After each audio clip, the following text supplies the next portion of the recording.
Um, oh, okay, we're being recorded. There we go. Yep. Okay, everybody's notified now and the little recording button is on. We have a new person. Sarah McGraw Small is our new conservation planner, and she will start this month sometime. Date has not been determined yet, but the paperwork is beginning. And so we're looking forward to having her come on board. She has a strong background with small farms. She's worked in some farms in Vermont. Um, she originally came from the Seacoast area, has been on the Stratford Regional worked for the Stratford Regional Planning Board, and has worked with composting. And so we're looking forward to her and working with small farmers and new farmers and beginning farmers and those types of people. So that's exciting. The legislative tour that was scheduled for last Friday has been moved to September 24th at 1 o'clock at the same location. The Speaker of the House, who died in January, they had a memorial service for him last Friday. So our target audience had something more important to do than us. So they moved it back a month. And so that's all. Does anybody else have any news? Okay, so we're going to move on to Spotlight on Cheshire County Conservation District. Take it away, Amanda. Great. Thank you, Dick. We appreciate you having us to be able to share a little bit about our programs in Cheshire County.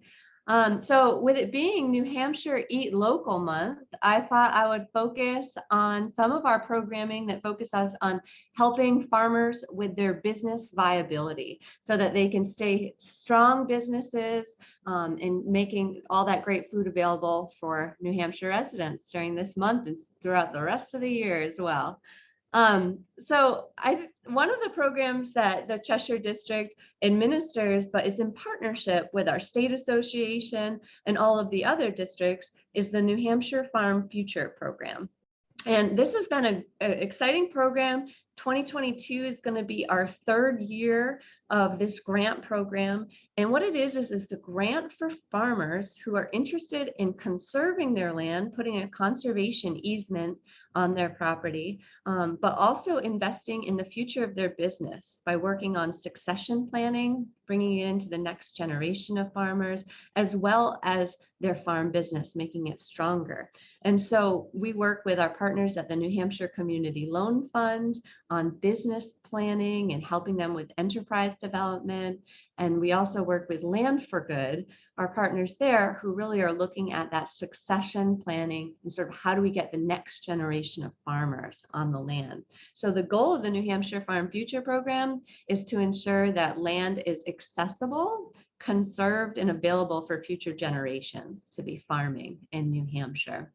And so we work with Land Trust to be able to provide some dollars to help go towards the purchase of a conservation easement on farmland. And then some dollars are for technical assistance to help based on what the farmers' needs are. And they define what they want to see these dollars go to, whether they are sort of in early stages of their business, maybe they're a young farm family, sort of looking at really digging into sort of developing the business further, or maybe they're looking into retirement and seeing sort of where they're going next. And so that program has been going for 2 grant rounds so far, and it's been really eye-opening about the challenges that farms are facing, and I think has been a huge help in getting more land conserved and keeping farmers having access to that land. So we're really excited about that program.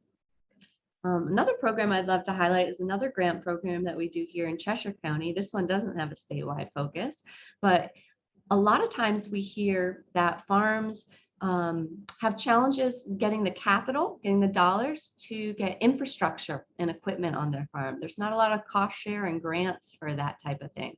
So we've partnered with the Monadnock Food Co-op to create a grant program for farmers who want to sort of grow their business, grow the wholesale side of their business. And so we give grants out up to $10,000. And we typically give away around $30,000 each year to probably on average about 5 different farms. And we really love this program because, again, it's farmer defined. They get to say, hey, this is what I need to grow my business. I need this piece of equipment, or maybe more cold storage or freezer storage to help me grow. And we're able to help invest those dollars into their business. So that's been a great program. We've been doing that, I think, for 4 or 5 years now. It's been quite a few grant rounds, and we plan to continue each year moving forward. One thing we learned doing that program is that a lot of farms need some help with business planning. It's maybe not their strong suit or their favorite activity, sort of sitting down and writing up the business plan and sort of working on the business side of the farm. And so this year we're partnering with the Hannah Grimes Center and NCAT to offer some business planning courses for farmers. And we're excited about this. This is going to be for specialty crop producers. It's through a specialty crop block grant through the Department of Ag. And we're excited about this because we have an incentive for farmers to participate. Every farm that participates in this is going to end up with $2,000 at the end of the course to invest in something that their business plan says is a good fit for moving forward. So we're really excited about some of these programs that are helping farmers keep their businesses strong. And I think it just really builds on the work we've been doing with our partners at USDA and NRCS over the years of trying to get equipment available for conservation needs. And so we've been trying to grow that. So, over the years, we've had rental programs for equipment, such as no-till drills to help with cover cropping, and all sorts of other types of equipment, like many of the conservation districts do in the state of New Hampshire. But we've also realized from farmers that rentals aren't perfect for everything. Sometimes they need to have certain pieces of equipment on their own farm. So partnering with NRCS over the years, we've been able to get funding to help with corn planter retrofits, to go to no-till, to help with soil health and water quality for our communities. And also now there's a new program this year, partnering with NRCS and Cooperative Extension and Xerces on integrated pest management, or IPM, and we're cost sharing weather stations as well as spotted wing Drosophila netting, or SWD netting as it's more commonly referred to because it's such a long name. And so we're just delighted to be able to continue to sort of grow those programs to get farmers the equipment and infrastructure that they need, both for the conservation efforts, but also for the strength of their businesses. I'll just touch on another piece that we work on regarding sort of helping farms be viable in the area. And this is coming from a different angle. This is more looking at building markets for farms. So we've been trying to look at those win-win opportunities in our community where we can help farmers build markets, but also get that amazing farm fresh, nutritious food to people who could benefit the most from it in our community. So we partner with farmers on programs like Granite State Market Match, where if you are a benefit, if you use EBT or have food stamp benefits, where you can double your dollars, get half off produce throughout the year, whether you're going to farm stands or CSAs or farmers markets. We've also have a Veterans Appreciation Month that's coming up next month in September, where any veteran, as a token of gratitude and appreciation for what they've done for our country, can go and get a $20 voucher and go shopping at the farmers markets for fresh food. And they can do that throughout the whole month of September at the Keene, Hinsdale, and Jaffrey farmers markets.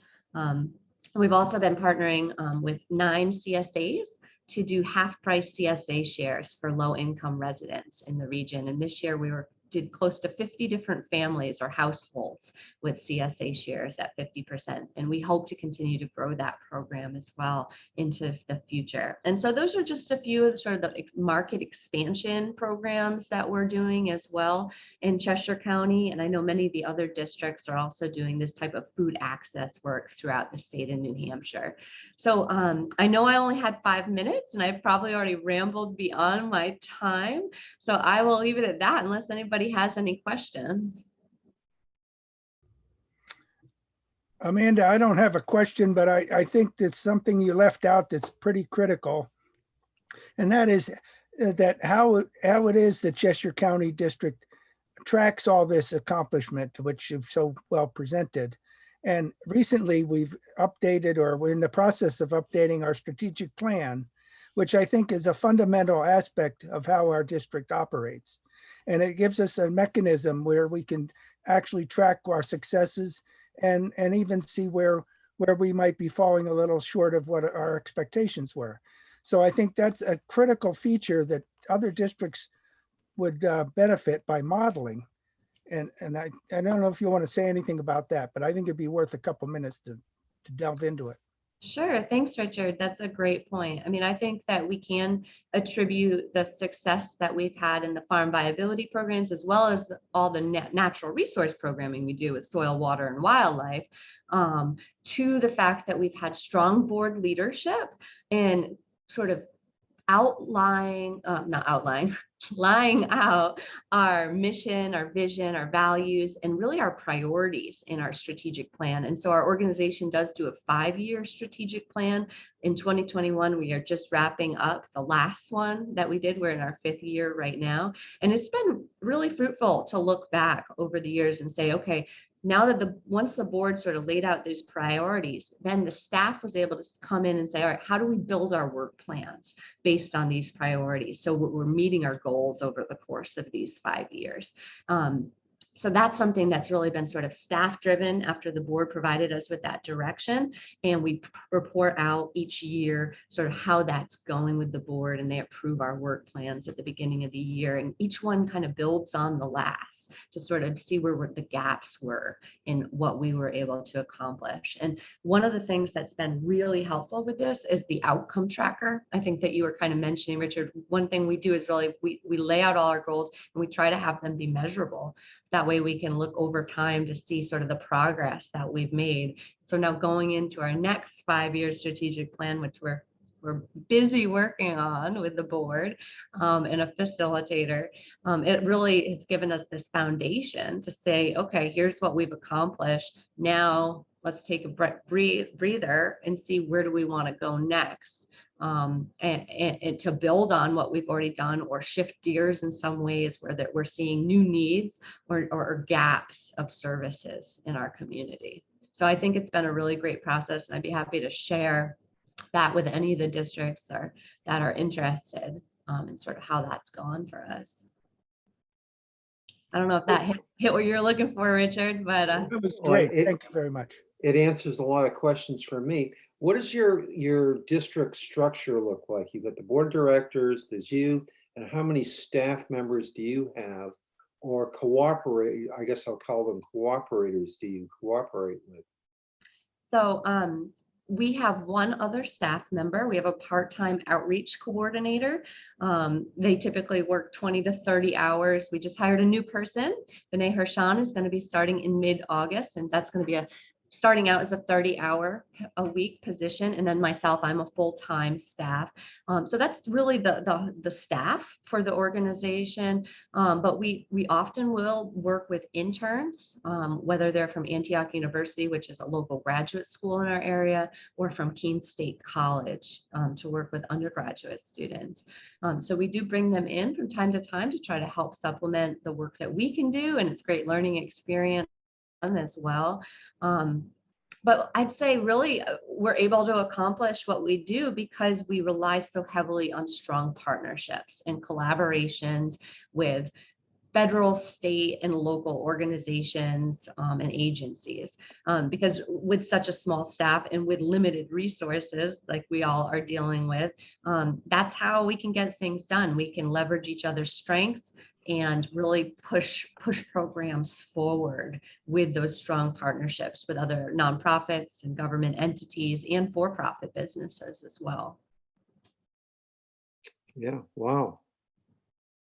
Do you issue your staff a copy of Stone Soup before they start working for you? No, but maybe I'll take that into consideration for our training in a couple of weeks. Because that sounds like what you do, and it's like a carrot would be great. An Well, onion would be we great. really try to work on, I think one thing I'll just add to that is what I think has been helpful to get us the dollars is to do these programs as these cross-sector partnerships. Like we have really found if we want to do stuff on market expansion and help get more dollars into farmers, we got to work with our public health sector. We got to figure out how we can meet the needs of low-income populations and meet public health goals that also benefit agricultural producers in the region. So I think it's all about just trying to sort of look out of the box outside of your typical conservation and natural resources partners and see sort of where can we find mutual goals and coming at them from different angles, but work on them together with the diverse partners. Thank you very much. You mentioned measurable outcomes. And that I've been told is going to be a feature of our new agreement with the NRCS. So we're going to move on to Becky Ross, who is our New Hampshire State Conservationist for NRCS. And she's going to drop some teasers of what our new agreement might look like next July. So we have no idea what it's going to look like yet, but we're going to identify what our needs and wants in New Hampshire are. So we're ready to go when they drop the funding on us. So Becky, thank you for being here tonight. Well, Dick, thank you so much for having me, and good evening, everyone. Amanda, thank you for sharing about that and everything that you all are doing over there in Cheshire County. I love the fact that you spend some time focusing on that cross collaboration with those what we would all call non-traditional partnerships within the conservation world. And I think that's something that's crucial for all of us is, we do get into our comfort zones, but, to grow, our efforts and our reach of what we want to accomplish within our missions, it definitely takes bringing in those atypical partners. So kudos to you all. And I loved hearing about the strategic plan. That's something I've been in the state here for just over a year now. And that's something that I'm thinking about. Okay, it's like I've had a year.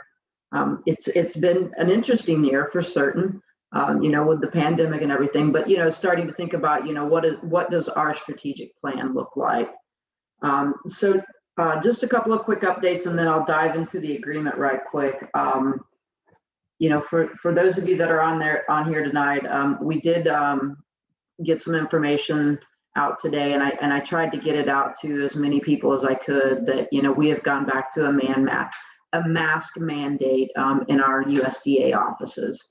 I know several of the districts do try and hold their meetings there, especially if they're after hours. But we will be asking that if you do hold those there, that you please, abide by the mask mandate and go on with that. And then the other thing that has taken a toll on us is, we've been instructed to limit our travel and to limit our meeting attendance. So, I know later this month, the Conservation Committee, as well as the State Conservation Committee, as well as NHACD are going to meet in person in Concord, hopefully. And I've been instructed that we will not attend in person, where we can attend virtually. So just wanted to give those updates. But Amanda, as you were talking about the strategic planning and everything, while we don't have one for NRCS individualized here at New Hampshire, we do have our chief's priorities that we hear a lot about. Climate change. At the start of our call, talking a little bit more about the intense rainstorms that you all had over there in Cheshire County, Sullivan County, and I think Merrimack, Hillsborough, all experienced some, but Dick, if you don't mind, I'm going to share my screen right quick, and I just wanted to show you all pictures from the other side of the U.S. I have a good friend, and is the picture of the smoke billowing coming through? Okay. I have a good friend that lives in Red Lodge, Montana, and this fire came within about a half mile of their town. So, it's over here. We don't talk a lot about drought or talk a lot about wildfires, but I come from the West for the last 5 years, and this was unfortunately something that we dealt with, on an annual basis. And it's interestingly enough that it's something that I even heard, Forest Service talking about here in New Hampshire, talking about the White Mountain National Forest, and the fact that with all the debris laying on the ground that we could actually have fires ignite and smolder for months there just because of the amount of debris. So looking at those rapid urbanizing areas. So climate change, you're going to hear us talk a lot more about that. What are those practices that we can do that really mitigate those various threats? How do we work and adjust our conservation practices to handle these more intense rainstorms? That's when you see a 6-inch rain in a 24-hour period, in a lot of places that's anywhere from a 50 to 100-year flood. That we should, so thinking we should see it once every 50 to 100 years, not within a 10-day span, in the month of July, and especially when we're coming out, of a drought situation where the soil just can't handle that. So you'll hear us start talking about a lot, some of that more, and it's more just maybe adjusting our messaging a little bit, whether it's with you all as our partners or even with the public as we start to do more outreach events. Dick, I'm excited to have Sarah come on board as that third planner. Did I get her name right? Super excited for that experience with small farms. New Hampshire, we all know, leads the way with, our local food sources across the state. And, we're seeing our workload tick up here and within NRCS, and those new producers that we work with and come in, and Amanda, I know you all have experience, I think all of us have, they take more time. They ask a lot more questions that we just, don't even think about because it's so ingrained in our everyday workload that, we have to stop and think of, oh yes, you're coming in at the ground floor, and how do we help you build that? And knowing that, several of the districts offer these resources, and I know UNH does some farm planning as well, but just knowing that is out there, I will certainly help our employees with that too. So, that plays into a second point from our chief and his priorities. We talked about climate change. His second priority is small farms and urban ag.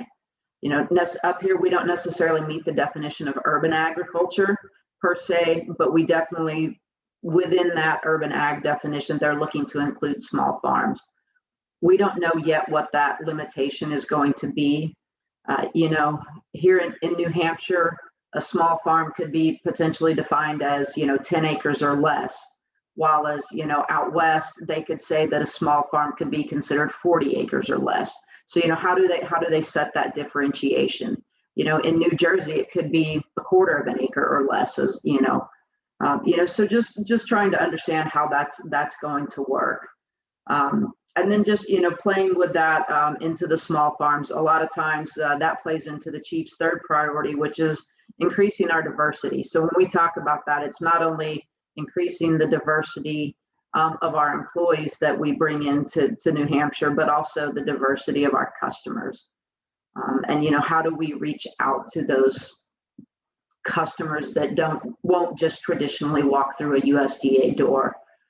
So again, Amanda, that just plays back to perhaps we need to do a better job from NRCS of looking at, okay, where are those opportunities that we can just say, hey, here's another avenue, for your clients to consider if they're looking for cost share assistance, or if they're looking for some technical assistance. But all of this, it does come back to what Dick asked me to talk about, and that is our agreement.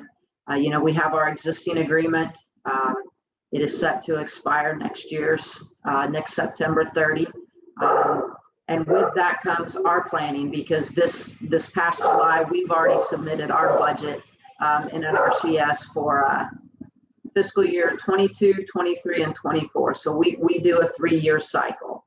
And within that, we set aside funds to update and look at potentially combining the outreach agreement as well as the demo and then the easement monitoring agreement. And for us, the conversation of, just looking at the existing agreement and just some of the deliverables that were spelled out that, maybe it did not play to the strengths and the skill sets that the districts could provide. And I think many of us are aware that, UNH Forestry from Cooperative Extension is helping out with that agreement as well. Just, to fill in a gap where, the districts, that's not your skill set, and nor do we expect it to be. So, looking at that and trying to move forward, we're excited, start that planning event. And I think for us, let's sit down between the three partners and say, okay, in RCS, this is where we have our needs. Districts, what can you and what can NHACD provide? Where are your strengths? And then let's, have those conversations over the course, Dick, of the next, 6 months. And maybe it won't even take that long. Maybe we'll reach that agreement sooner, but, we'll be ready to go in the spring to get that submitted. But, really looking at, what are the skill sets? What are the capacity of where can you all fill in with some of those voids that we have? And I think the other thing too that I'm excited for with this new agreement is we're going to try to make it easier to understand and better define the deliverables. I know with this current agreement, I'll just use the easement monitoring as an example, is that it was, you could get so many dollars an hour for up to X number of hours for each easement that you monitored. I think with the outreach, it was a little easier to define, if you were able to hold an event, then we would, NRCS would support and provide X number of dollars for that. That's where we want to move with this next agreement. From an easement standpoint, if you do an easement monitoring, whether it's 10 acres or 150 acres, we're going to say we're going to pay you X number of dollars for that easement monitoring. So if it takes 4 hours and we pay $400, that's great. Then that's $100 an hour. If it's, if it's a 10-hour, if it only takes you a couple of hours and you still get that same flat rate. So, just trying to find that average across the board. And again, those are just example numbers I'm throwing out. But just make it easier for your side, and in the billing and thinking about how you all can participate.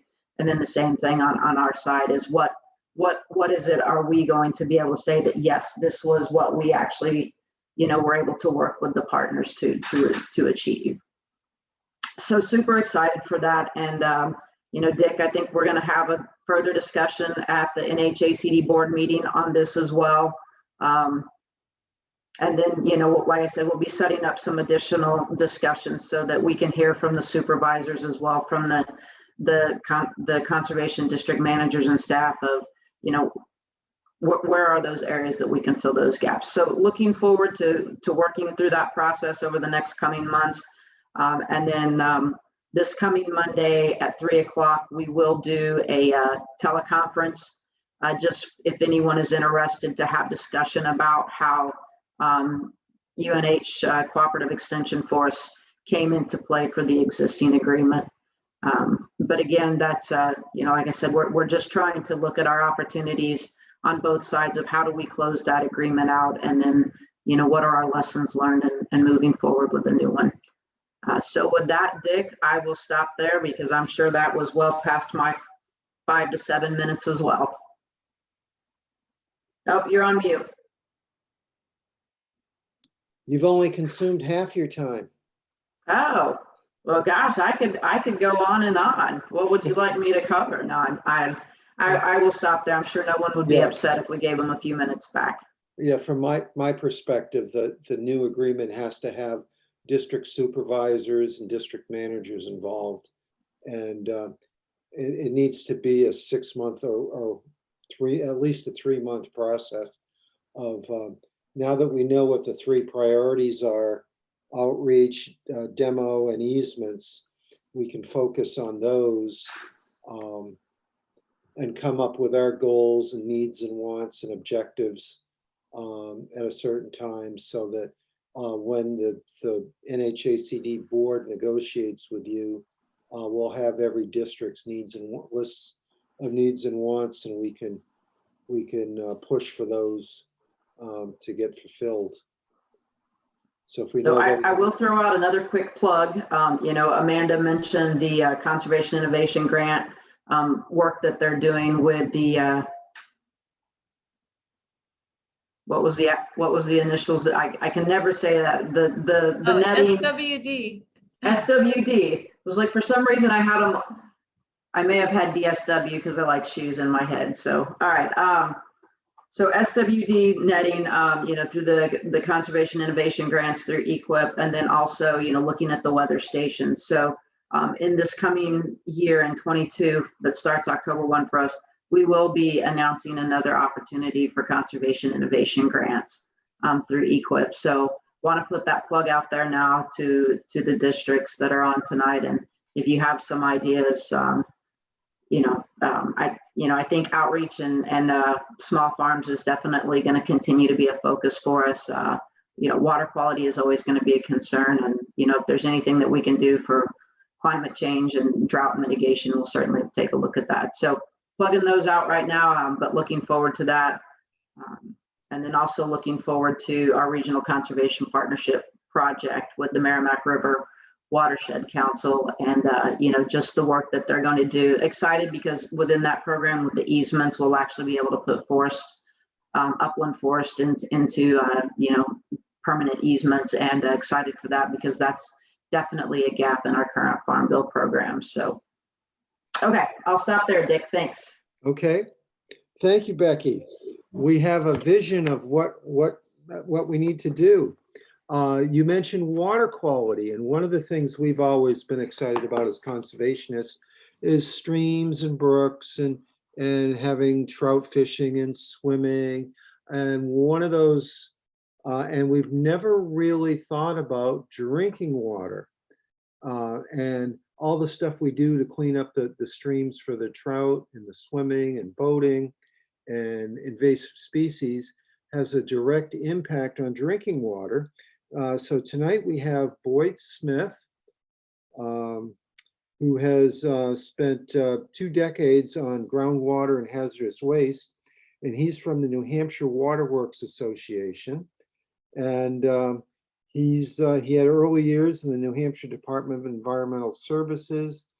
He graduated from UNH with a BS in geology, a Master of Science in hydrology, and then he picked up an MBA that was involved with strategy and ecological economics. So what is the value of all the ecology work we do? He's interested in building multidisciplinary partnerships for common goals. So here we are, we're available to be a partner. And he sees prudent and sustainable policy as an economic roadmap to broad success, and is excited by the mission-based culture evident in the drinking water supply sector. He's lived in New Hampshire since 1967. He hikes and skis. That's another water issue that we're concerned with. And assisting the state in growing the rail trail network and finding great places to eat fresh food. And he hangs out in Concord all the time. So here's Boyd to talk about the New Hampshire Waterworks Association and how can we play with them? Hi, hi, Dick, and good evening, everybody. Dick, how much time do you want from me? You have 26 minutes. Oh, Lord. Well, I don't think you want that, but Okay. I found one of the greatest ways to have an excellent meeting is to end it early, and everybody's appreciative. Sure. So thanks again for looking me up and inviting me. I really don't know. I don't know you folks individually, but I believe Amanda from Cheshire, you really rocked it. And just so many interesting things, going on that I don't know anything about, but I have interest in. And Becky, we've got some farmland or some forest land up in Groton, and I have a little bit of positive experience with EQIP funding on forest management plans. So, but anyway, so the New Hampshire Waterworks Association is a statewide group, and our job is to represent, help train, and advocate for the public drinking water sector. In New Hampshire, we have roughly 2,500 regulated public water systems that provide drinking water to roughly 750 million people, not counting visitors and stuff like that. It's very big, it's very complex, and it's very hidden. And one of the challenges we face is because water, drinking water delivery, similar to wastewater, treatment and delivery, is kind of out of sight, out of mind. We call it it's hidden infrastructure. The pipes are underground, the plants are at the edge of town. So one of the things that we struggle with is people, frankly, being aware. They take water for granted until you don't have it, and then, of course, then you start getting the phone calls. Dick gave a pretty good rundown on sort of some of the highlights of my CV, but I wanted to build on how land conservation is something that is particularly near and dear to me. And that's because prior to this job, and I've only been here since February of 2020. So speaking about an interesting year, right? 6 weeks in, COVID. And I remember then it seemed like the end of the world was coming. And maybe it will in time, remembering my geology background. But the number of people who had COVID in March of last year was like this, right? And then in December, it was like that. And now it's, who knows where it's down again, but it's still lurking. But anyway, before that, I worked up at the Newfound Lake Region Association. I was the executive director up there. It's a 65,000 acre watershed, if you can't count the 4,000 acre lake, incredibly clean water. And we just kept telling people over and over again, it's because it was, I'll be close on the numbers, but not exactly right. Something like 96% undeveloped and 90% forested. So these huge tracts of really nice, healthy forest land in the uplands, and it's a very flashy, steep watershed. That's what generated the clean water. So we got into land use management and land conservation up there. The management, where we tried to deal with getting towns to put, zoning in place to, say, have a riparian buffer, for example, something like that, frankly went nowhere. And I come away somewhat embittered and jaded about trying to change public policy, certainly at the local level, from that experience.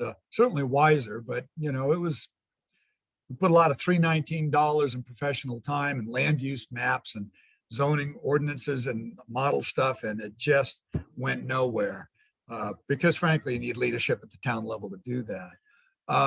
But we did much better with land conservation, and that's because the Newfound watershed was the nexus of the Quabbin. It was the northern end of the Quabbin to Cardigan corridor that has a multiple team, conservation groups working from Massachusetts up into that part of New Hampshire. I think led by the Forest Society in a lot of ways, but there's a bunch of partners. Speaking of partners, we were at the very western edge of the Lakes Region Conservation Plan that was put together, I think really led by Lakes Region Conservation Trust, and just crazy, rich habitat up in that watershed. So a lot of conservation interest. And so in the period that I was there, roughly 13 years, we went from 7,000 conserved acres to almost 25,000 conserved acres. And a number of things came together to make that happen. But I'm telling you this story because the value of conservation, if you want to protect ecological services, and in particular clean water, there's no way better. Now, interestingly, given the timing, We had an all-day event today that I was running for my organization. In the second half of the day, talked about source water protection. And there's a couple of folks at HDES, Paul Suska and Pierce Rigrod. And I don't know, I think, Dick, I think I saw you nodding your head, but there may be others, but those two guys have been working on source water protection for years. And DES does have some source water funding, some relatively short dollars, but they're, they really totally get the value of protecting your source. Now, in New Hampshire, back to all those all those drinking water systems, I said roughly 2,500. Out of them, I just learned today, there's roughly 40 that depend on surface water.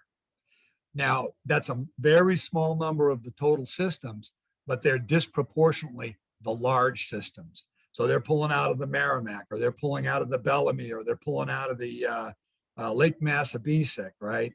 So Manchester, I can't remember the brooks that Pennachuck hits, Nashua, Portsmouth pulls out of the Bellamy, a couple of others. They mentioned Claremont. I don't know what their source is. Concord pulls out of surface water. So those 40 systems, and the reason I mention that, because if you're thinking land conservation to protect watershed, that's the group I would be thinking about, those 40. They probably serve 70+% of that 750,000 population, because they're the big systems. So don't take the numbers to the bank, but that's where the interest would lie. And so the nexus in my mind, as far as a partnership and working together, is probably in land conservation with those surface water sourced systems. Again, I've only been here a year and a few months, and most of that has been COVID, so I haven't met as many people as I would like. But we've also, we did a strategic plan and a communications plan, and we redid our bylaws, which were ancient. So, and then we switched to Zoom and did all our training online. So it's been a pretty busy year. Now it's time to start making some of this stuff happen. And the way our office is small, we got 1.5 people, and you're looking at one of them. So the way we can get things done is through partnerships. So we partner consistently with the New Hampshire Municipal Association, because of course they represent all the towns, and every one of the towns they rep has public water.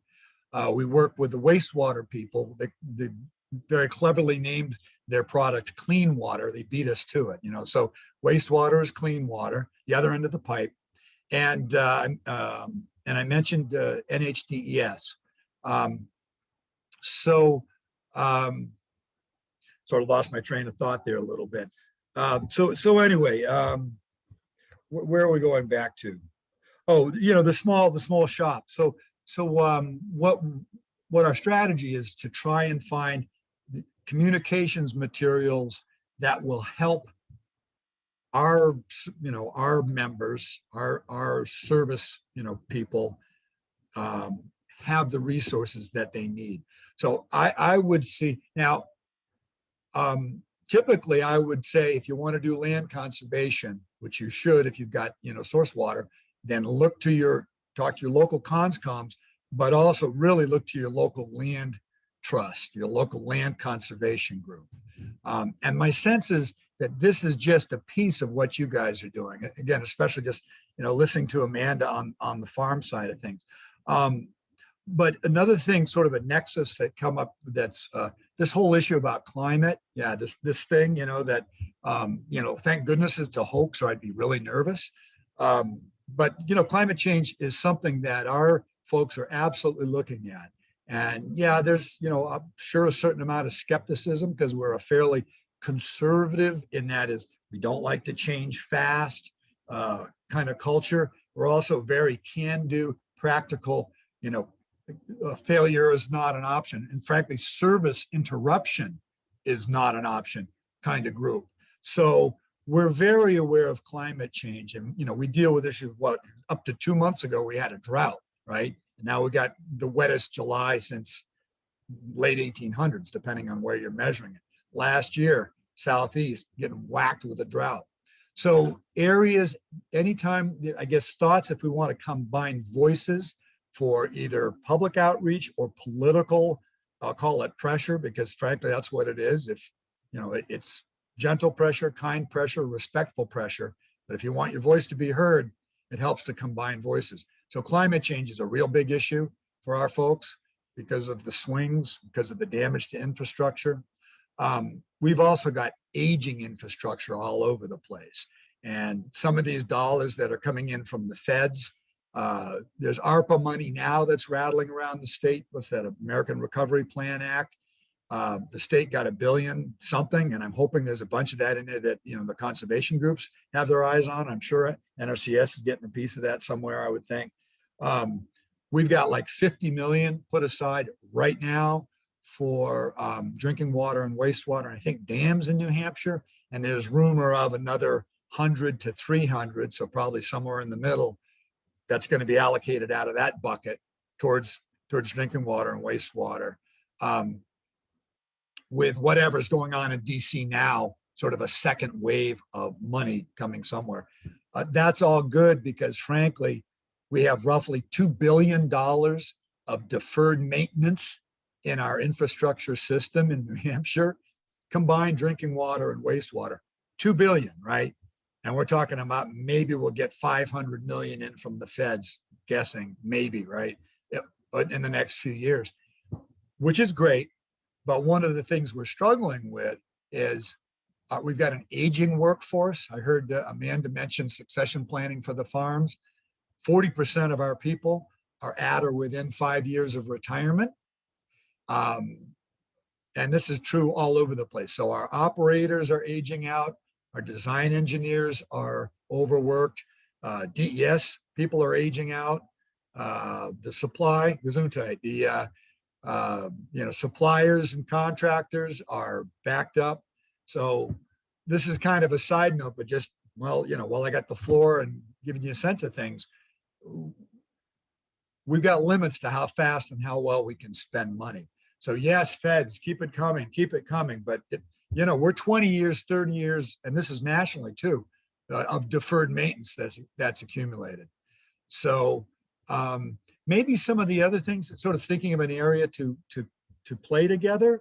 And this idea of collaboration is always excellent because you learn things you never thought of before. I think one of the challenges then, after say we get a room full of 20 organizations together and see the interconnectivities of what we can do, is then of course, implementing that, right? Because like we've all got full plates doing whatever we do anyway.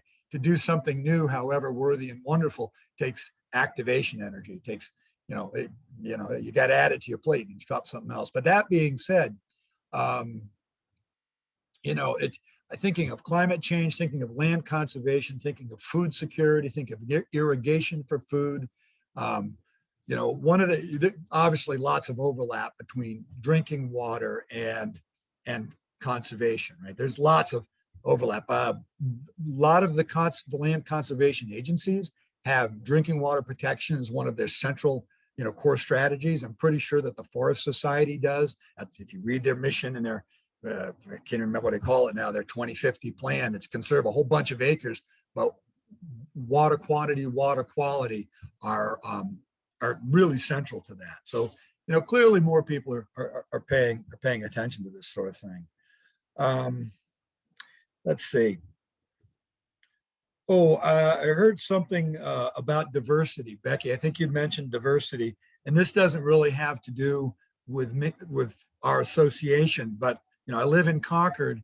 We've got 2 community gardens, and they sort of come and go as far as sort of the level of activity and the level of care, but really anecdotally, it has seemed to me that what I would call the community garden out by the tech on Fort Eddie Road, that's primarily used by new Americans. So call them, immigrants, whatever you want. We use the phrase new Americans.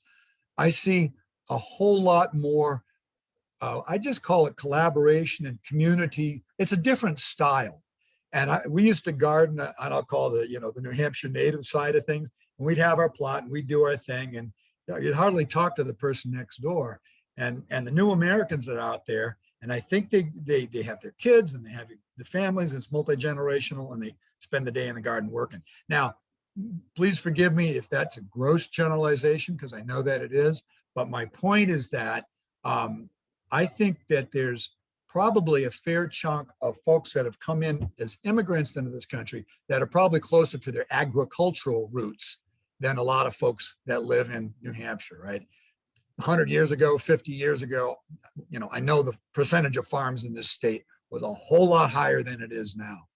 And frankly, when I think about capacity and preparing for climate change, I think of those fires in the West. I think of the Lake Mead drying up. And I think, where are those 40 million people going to go when they realize they can't get water? And what's going to happen in the Central Valley when the price of water goes from whatever it is now to 20 times, they've got to generate it with desal. So looking long range, and I'll come to an overlap on this, New Hampshire needs to absolutely protect our very limited amounts of prime ag soil. I mean, gosh, we worked hard to create fields 100 years ago, and it's rocky and it's covered with trees now, but I really think that's important. And so the water guys, they think in decades too. I mean, I'll give it to them. They plan capital projects 10, 20, 30 years out. The big ones do.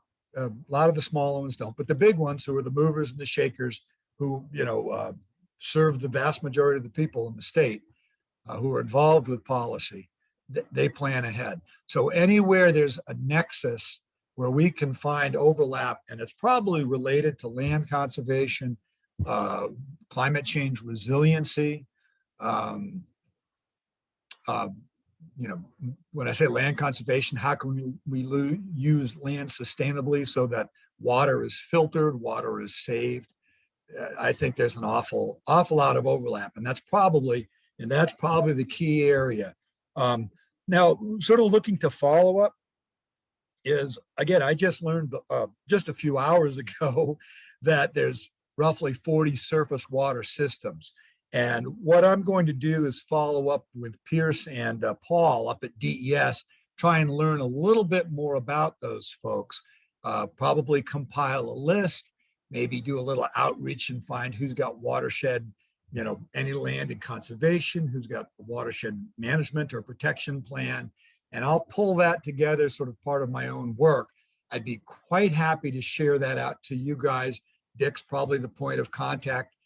That's just a thought I have right now for something that might possibly help us work together in a way that we can, fit on our very, very full, plates of to do. But unless you have any questions, I think that's about all the oxygen I got to share with you at this very late hour for this boy. But Dick, thanks again for inviting me on. And I really enjoyed listening to Amanda and Becky. Listen to you guys talk about what you do. Thank you for coming. Does anybody have any questions? Or suggestions or comments for that matter. Well, one of the things we've done or doing is at our November meeting, we're making all these position papers on what kind of legislative pushing we want to do. And I will send that to you. And then when something catches your attention in the legislature, you can email us and we can send supporting information where we agree on things. Yeah, that's probably 98% of what we think. Yeah, that sounds good, Dick. We do that with Municipal Association and the Clean Water guys. I mentioned that. The LSRs for the draft legislative services requests are due to the House middle of September, and they're due to the Senate, I'm not exactly sure, but maybe early October. So if you're going to put something in, you got to be talking to your legislator like now. Otherwise, you'll just be tracking what's going on, which, by the way, that's what we're going to do this year. We looked at pushing some stuff, and we're just going to track, but we'd be happy to do that with you. And have you been involved with the Envirothon? I've heard of, but I don't know. Well, I don't think so. we have a bunch of high school kids come and compete in environmental contests. And one of the things I'm trying to push with this is having those kids go to a field trip to a business, that environmental business, Oh, and learn from professionals what they need to do if they want to pursue a career. What Hmm. should they take in college to become an environmental designer or a plant operator or whatever it's going to be? Would you be a good contact to line people up to have one of those look over the shoulder of a professional? And Well, Dick, I think so. And that really lines up with our workforce thing. I mean, we're going to reach out particularly to high schools, the CTEs. I can't ever remember what that stands for, community. yeah, career and technical education. Thank you. And maybe because 50, something like 35% of the US workforce only has a high school education or enters the workforce with a high school. In the drinking water side, it's 50%. Now, once you're in, there's continuing ed and there's, internal promotion and career development is part of the culture. But my point is, it's a low barrier to entry. So the plant operators are by and large very willing to give tours. If you're talking a whole day shadowing, that's a little more, I think you'd want to make sure you had a student that was really, really interested. But Right. as far as a tour, I've actually already, the short answer is yes. Is there a date on that, offhand? It's in May. Donna Hepp, who's on tonight, is Yep. trying to find a new person to take over that program. If you're looking for a side job for next May, talk to Donna. Yeah, my connection's breaking up. I couldn't hear you. No, thanks. No, I'm not going to take that on, but we can facilitate on the drinking water side. And to make it a little more easy, because the systems are scattered around the state, I can call Yeah. people in Berlin or Littleton or, Stewartston and say, are you willing to? And that means, so in your different counties or districts, that means you don't have to travel, across Right. the state to do something like that. And the Yeah. short answer is yes. So put me down for that. And probably, 2 months notice is plenty of time to start getting commitments out of the folks I know to do something like that. Great. Anybody have any questions or comments? I do, and I want to applaud Boyd for his enthusiasm, which is very contagious. I have a couple of specifics though. When you're talking about municipal systems, that's an area where conservation districts really don't have a lot of connection. When I was wondering how many towns do not have municipal water and dependent on individual private well systems. And I think that's where we have to protect the buffers and the natural habitat. And I'm from Ringe where that's the case. And we're constantly fighting the battle of protecting the buffers. But I'm thinking statewide, that's an emerging area where the need of protection is desperate, actually. So how do we approach it on a community that doesn't have a municipal well system? Well, that's a great question, Richard. And I don't have a clue. I mean, if you hadn't said Ringe, I wouldn't know, because of course I'm talking about places that do have systems, right? So I understand the question. So we got there's 234-ish. I'll call them municipal entities. So that would be towns, cities. Gosh, I'm not even sure now. I was going to say precincts and districts, but I don't know. So is the question then, how many municipal entities in the state of New Hampshire have no public water available? Right. And I think that's an area where we could address somewhat collectively, whereas up till now, it's been every town for themselves. Yeah, that's great. I don't know. I'll look into that because I honestly don't know. Speaking of every town for themselves, I mean, New Hampshire's tough in geographically, right? I mean, Manchester, and there's a couple of other towns that actually sell water across their municipal boundary. And New Hampshire, Manchester is just, they're in the middle of a major expansion connecting, Derry, Plastow. Gosh, there's a couple other, I'm just blanking on the names, 4 or 5 other towns to provide a more dependable, centralized treated source of water. But think about if you're out in the country somewhere and you've got to run over hill and dale, and you've got a relatively dinky little system, and then you go run 10 miles of pipe over 500 feet elevation. It's not cost effective anymore. So the idea of connecting towns is something that has growing interest and popularity at the state level.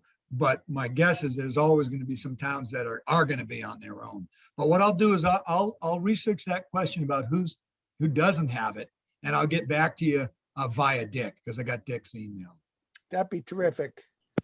I'll try and connect with you anyway. Thank you. And you're all welcome to. Dick, feel free to share my email with Okay. whoever's on the call here if you want. Sure. Any other questions? Yes, I have one. I'm Nelia Sargent. I think I showed up as Nell when I couldn't participate via the Zoom thing, but I just phoned in. Right, okay. I'm Sullivan County Conservation District Supervisor, maybe for the last 20 years, I think. Thank you, Boyd, for your very informative presentation. And I'm wondering if there is anything that your organization is aware of in terms of glyphosate protection or monitoring or awareness. I missed the key noun, something protection. Okay, glyphosate monitoring in drinking wells and municipal supplies. One more time. Glyphosate or Roundup? Oh, okay. Well, that's why I didn't recognize the word. I didn't know. Roundup I've heard of. I don't know what the constituent chemicals are in that. There may be something in that's a Glyphosate is the active compound, I believe, in Roundup. I don't know.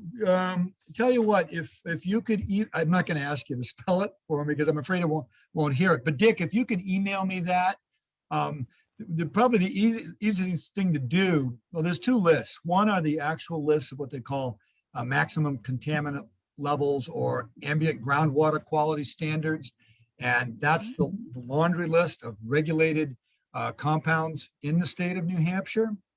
So that's where you'd see arsenic, and you'd see, the volatiles, and you'd see the PFOAs that have just come in. And I don't know if that particular chemical's on the list or not, but then there's something else that the EPA puts off, and I won't get the acronym right, but it's this whole laundry list of chemicals that they're starting to watch more carefully, which is commonly a precursor to regulations. Now, these sometimes they're a long time coming because they have to do toxicology studies, and they've got to do economic studies, and they've got to do treatment feasibility studies. And they can take many, many years. So it might be on that list too. But I don't know. So I guess, do you want to try spelling it over the phone, or Dick, do you think you're better Sure. off? I can spell glyphosate. It's GLY. Yep. PHOSATE, I believe. And I believe it's been outlawed as of 2023. I think Bayer, who bought out Monsanto, has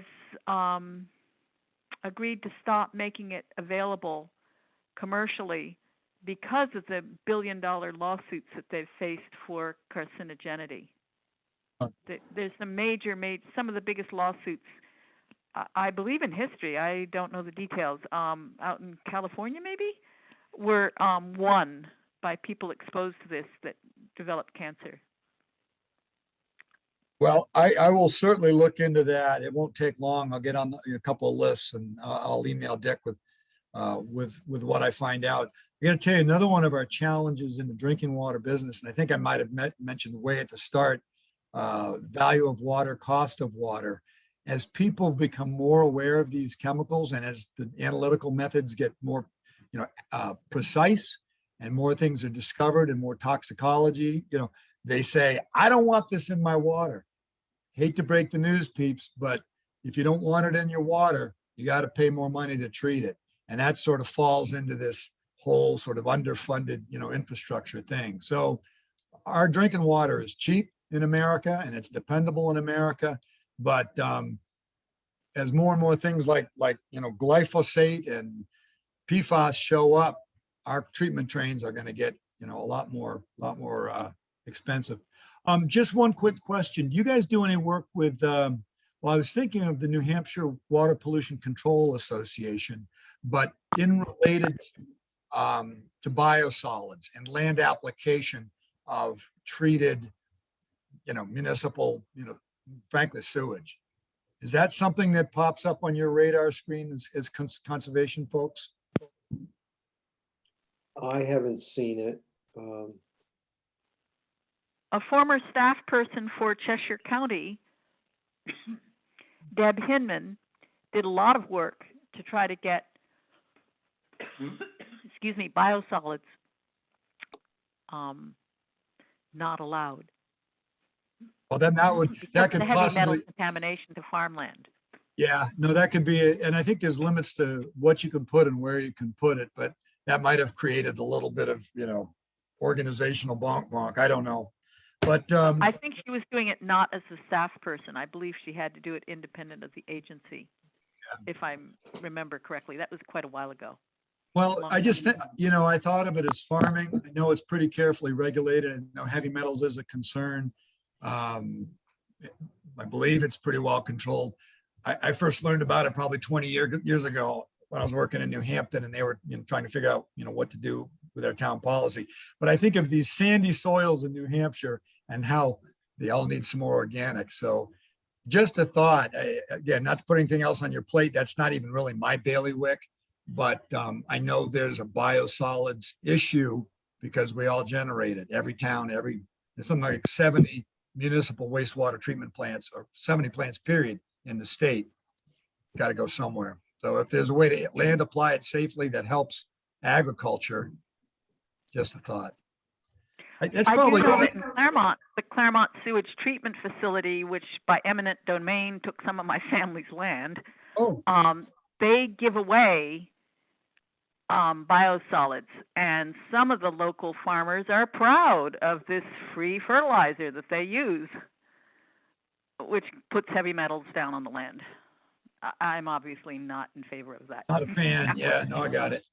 All right. Well, again, I think I've gone over whatever time, but I'll cut myself some slack because we had some questions. But I think we're all set.